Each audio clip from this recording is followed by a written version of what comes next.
sembuh dari luka. Padahal kalau nggak sembuh, kita masih terluka, itu akan cenderung melukai.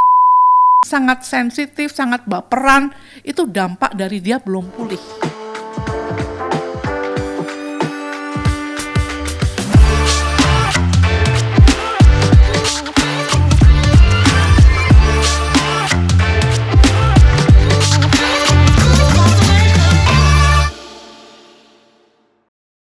Halo semuanya, kembali lagi di program Today's Message Podcast bersama dengan saya Jose Claudio.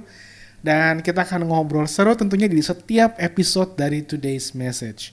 Dan udah ada di studio kali ini narasumber kita Ibu Krisna Dewi Maharti. Halo Bu Krisna. Halo Kak Usia. Waduh, setelah sekian lama nih ya kita bisa podcast lagi nih di Today's Message. Apa kabar Bu? Puji Tuhan, kabar Puji baik. Tuhan, ya, baik. seperti yang terlihat ya. Banyak kasus yang ditangani Bu? Banyak ya. Makin banyak justru makin beragam juga. Waduh, Ya. Oke. Kebanyakan tuh apa tuh Bu? Kebanyakan dalam hal parenting? Sekarang lebih parenting, betul. Anak-anak muda, anak-anak yang begitu sakit hati lah dengan orang tua. Kadang ada juga sampai, kok papa tuh saya pikirnya kok nggak dipanggil-panggil Tuhan ya. Waduh, serem amat ya. Serem amat, makanya hari ini nanti kita coba ya bincangkan ya. Oke. Nah ya, jadi kita hari ini mau ngobrol tentang luka nih Bu. Luka-luka yang dirasakan. Ya, aduh, mantap. Pribadi yang terluka. Nah kira-kira menurut Ibu nih, sebagai tadi yang menangani banyak orang-orang yang terluka ya kan. Sebenarnya luka itu apa sih yang kita bisa maksud atau kita bisa definisikan orang yang terluka itu seperti apa gitu? Sebetulnya luka itu kan dalam kondisi yang sakit ya. Namanya luka itu pasti sakit, tidak baik-baik saja, tidak sehat.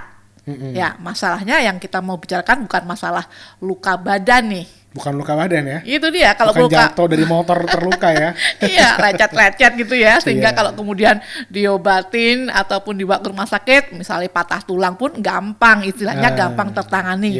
Tetapi yang luka yang kita katakan tidak baik-baik saja, yang perlu untuk sembuh, sedang tanda kutip sakit, ini kan masalah hati. Dan hati itu sangat luas, nanti kita akan perbincangkan bagaimana sulitnya untuk sembuh dari luka. Padahal kalau nggak sembuh, kita masih terluka, itu akan cenderung melukai. Nah, nanti kita akan bicarakan di situ. Oke, kalau orang yang terluka nggak sembuh, jadinya melukai ya? Betul, cenderung melukai. Oke, Ya. Nah mungkin sekarang dari awal kita mau bahas nih Bu. Jadi sebenarnya bagaimana sih atau seringkali apa yang mudah sekali menyebabkan seseorang itu akhirnya punya luka. Tadi kalau dibilang ini lagi bukan bicara soal luka secara fisik di luar, tapi di dalam. Berarti ini kan luka hati, ya kan? Bukan juga di pikiran dan sebagainya gitu kan. Nah, sebenarnya apa sih Bu yang menyebabkan seseorang itu sering kali mudah terluka gitu? Ada beberapa faktor yang menjadi pencetus itu ya, yang membuat orang terluka. Biasanya berkaitan dengan pola asuh yang keliru dari orang tuanya. Pola asuh, gimana hubungannya Bu? Lah, kalau misalnya anak kecil itu dari kecil dipukul oleh ayahnya, dimaki-maki oleh ibunya, dibilang kata-kata yang entah bodoh kah, entah kamu gendut, siapa yang mau sama kamu nantinya, itu ada juga kasus yang saya tangani. Begitu ya? Iya. Jadi kamu dari tadi yang makan melulu, udah gendut kayak gitu, siapa nanti yang mau? Sehingga akhirnya anak ini ketika dewasa ada yang mau, nggak berpikir panjang langsung dia pun mau. Walaupun dia mungkin ya, kasus yang saya tangani ini seorang pengangguran gitu ya, istilahnya juga perokok yang keras ya, tidak bisa menjanjikan lah masa depan, tidak bisa diharapkan untuk bagaimana nanti dia bertumbuh dalam kehidupan yang lebih baik imannya, spiritualnya, kemudian kejiwaannya, dia terima aja tuh seburuk apapun karena untuk membuktikan, nih mah lihat, aku ada yang mau nih. Jadi omongan mama itu nggak bener. Aku nih ada yang mau. Dulu mama bilangin aku, siapa nanti yang mau sama kamu? Oke. Jadi kayak dia berusaha untuk membuktikan. Betul. Lah itu karena luka. Biarin aja. Ini pilihan gue. Kadang-kala juga mungkin tidak seiman dia terima. Supaya luka hatinya itu terlampiaskan. Aku akan buktikan bahwa aku ini akan ada yang mau. Tetapi ya standarnya asal-asalan. Asal-asal aja lah. Ini yang luka itu kemudian cenderung melukai, membuat diri juga kemudian apa ya, rasanya sangat sensitif, sangat baperan, itu dampak dari dia belum pulih. Sangat mengerikan sebetulnya, sangat mengerikan. Berarti luka anak ini bisa berpengaruh kepada kehidupan pernikahan yang termasuk ya? Ya, karena pola asuh ya yang keliru, kata-kata, kemudian temperamen orang tuanya mungkin yang sangat keras, itu nanti kebawa juga ketika memang dia belum pulih saat dia menikah. Pola yang dipakai orang tuanya akan dipakai juga ketika nanti dia punya anak, punya pasangan. Misalnya dia melihat orang tuanya, ini kemarin kan waktu pandemi kan juga orang tua semakin banyak kelihatan ributnya di mata anak. Loh ya dong.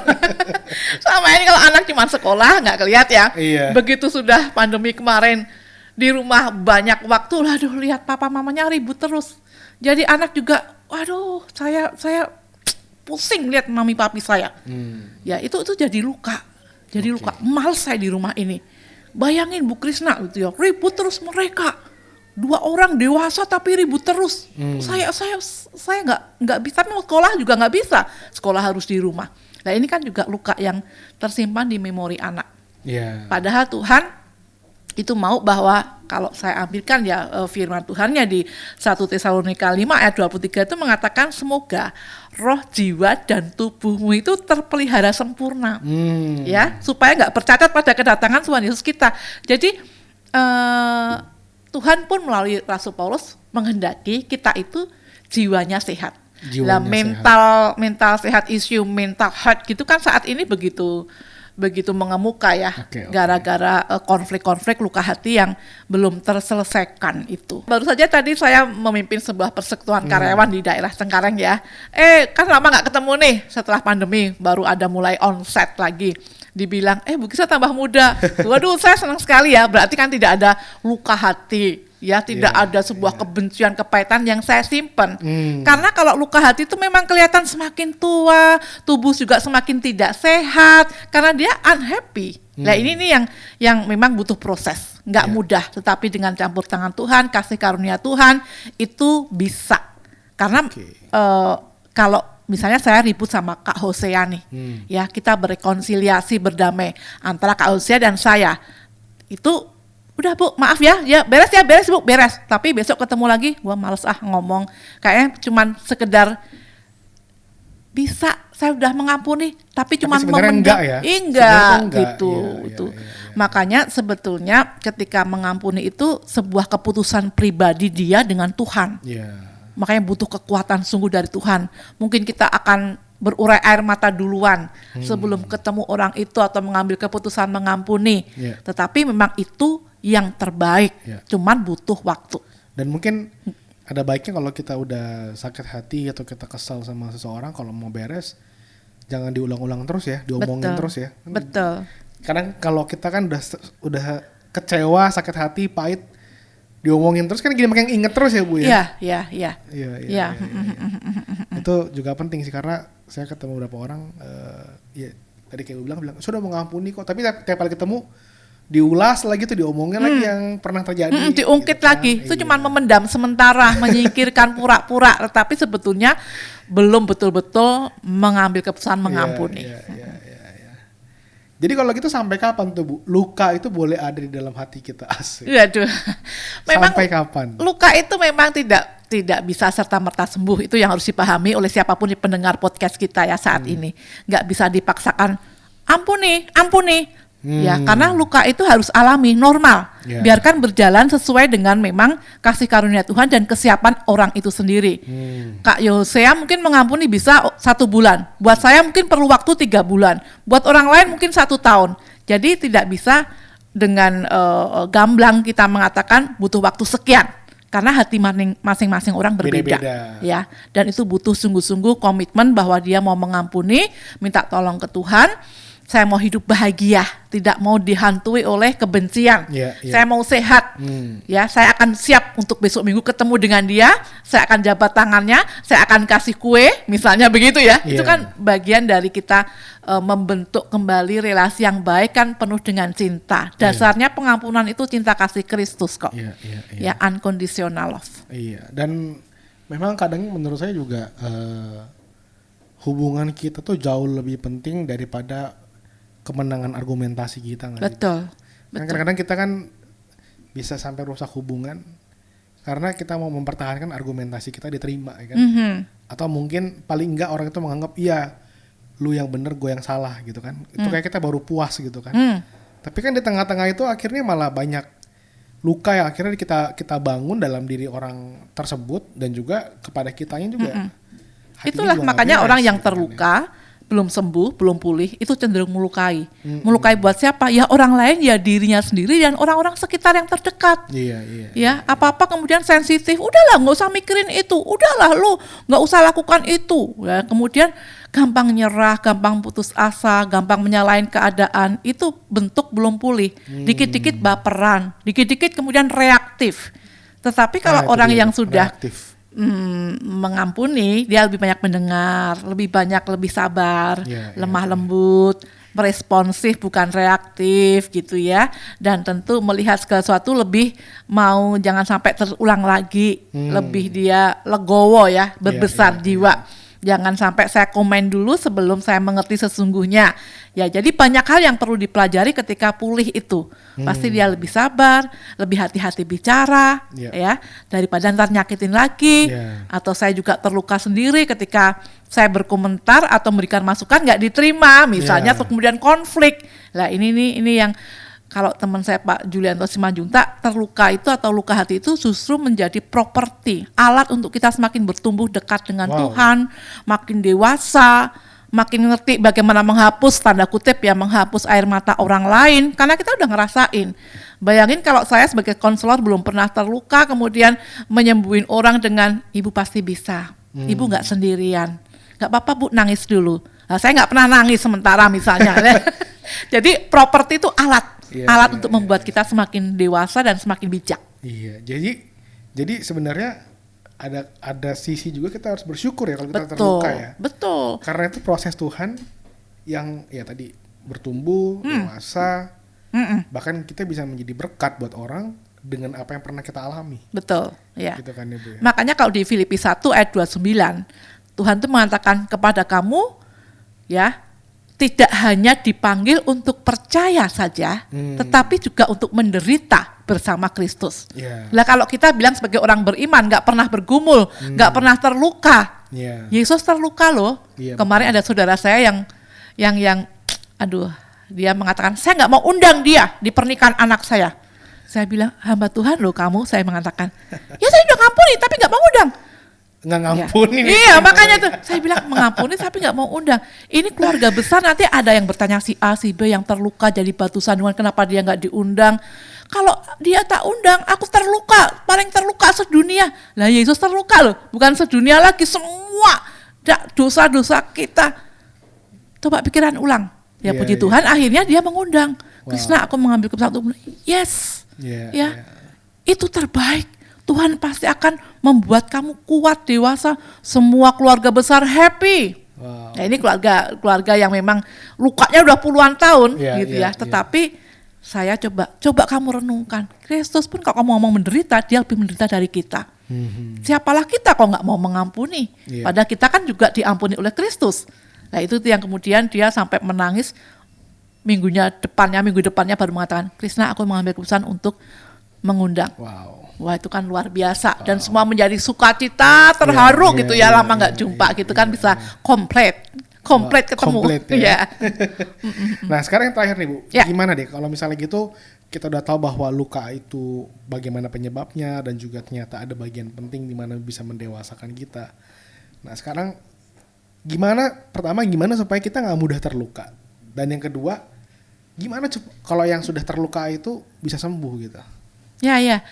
Supaya kita tidak mudah terluka, tentu ya kita sendiri kan harus membentengi dengan peralatan senjata rohani ya. Artinya kita sendiri juga yuk banyak mengisi diri kita dengan firman Tuhan ya. Banyak kita berdoa supaya memang dengan doa-doa kita itu kita menjadi orang yang memang lebih bijak, nggak baperan, nggak sensitif.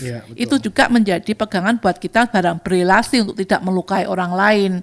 Ya firman Tuhan itu memang bekal kita untuk hidup benar, hidup bijak, hidup kuat menghadapi apapun musim kehidupan, suka duka gitu ya. Itu kan semua Tuhan pakai untuk kebaikan kita. suka duka dipakainya untuk kebaikanmu. Gitu kan, ada lagu gitu. Suka duka dipakainya untuk kebaikanmu. Yes. Ya, kalau hidup kita sudah diiringi oleh firman Tuhan, di jalannya Tuhan, saya pikir kita tidak mudah menjadi pribadi yang melukai. Tadi ya, pertanyaan kedua tadi, sekaligus kita bisa menjadi pribadi yang mengampuni ketika terluka.